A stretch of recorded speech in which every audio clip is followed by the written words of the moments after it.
Welcome to Sew Very Easy. My name is Laura. And do you have a panel that you would like to use that perhaps is not as straight as you'd like it? Well, I have a great pattern for you to camouflage that little crooked panel. And when you're done, you will never know. Now this panel is 23.5 inches wide with the whole width of the fabric. So it would be somewhere around the 44-inch mark. And the fabric line is from Timeless Treasures called Beach.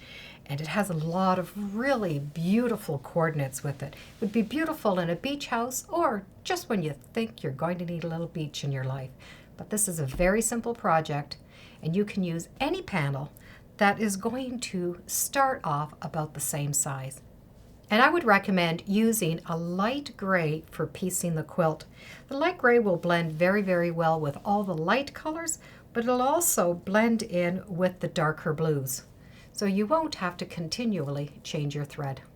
Because this panel has definite lines, I'm going to use the printed lines, not the edge of the fabric. So it might not look like it's square, but it'll be square when we're done. So find a measurement that's going to be equal from that obvious border over and trim all the way around. So I was able to have 3/4 of an inch all the way around with this beige fabric. Then next, I want to add a larger border than what I need and trim it down to the right size. So this is now approximately 40 inches, and this works out to be very close to 23 inches. So you will need to add a 3.5 to a 5-inch border all the way around. And that way we can trim it to the proper size, which is going to be 28.5 inches by 48.5 inches. And a really good border to put around is going to be a wonky border. And that's going to be something that does not have a very definite pattern in it. If I was to cut a piece off of this, your eye is not going to notice that that fabric is not straight anymore. So you need a pattern with irregular shapes. And with that wonky border on, you are not going to be able to notice when I trim it down.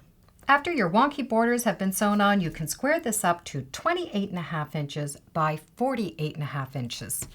And what I like to do is match up some obvious marks. And in this case, it's going to be the beige frame.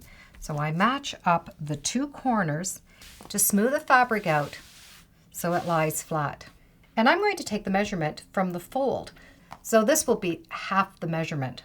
So I'm going to need 24 1/4. And I like to use more than one ruler if I can. And the total measurement's going to come from here, 24 1/4, up to this edge of the ruler.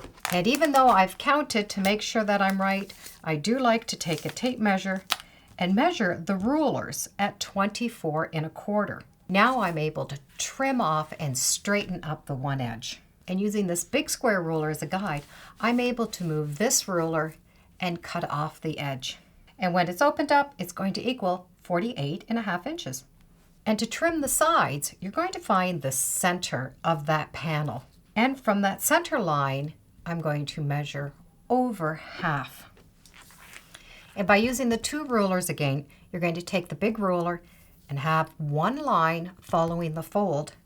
And then from your mark, that is your center, over, you need to have 14 1/4 inches. And to test, I'm going to take the tape measure, put on my center mark, over, make sure that I'm going to be able to trim at the 14 1/4 inch mark. Then I'm going to be able to do the same to the other side.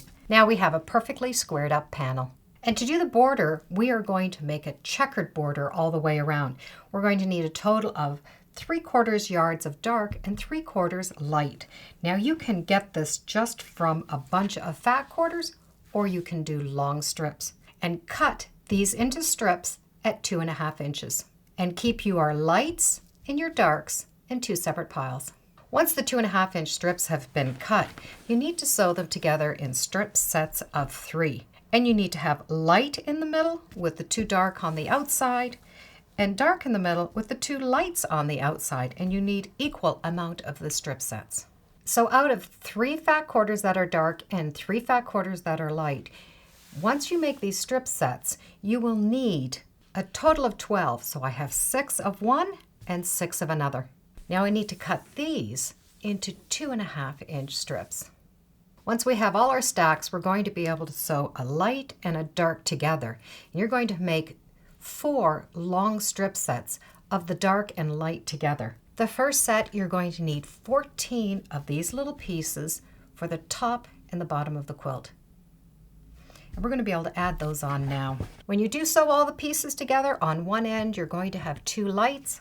On the other end, you're going to have 2 darks. And when you go to sew these borders on, you're going to have 2 lights on one side, and the opposite side is going to be 2 darks. So at the end, you're going to have opposite. And then when you go to match this border up, the colors are going to match perfect. When the top and bottom piece border's on, you're going to be able to do the sides. You will need to sew 30 of these little strips together, and that's going to give you the perfect size to match.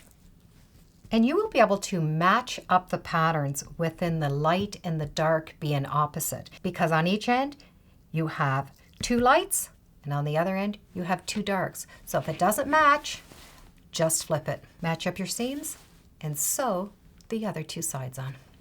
And with those wonky borders on and the pieced border, your eye will never notice that that panel was never square.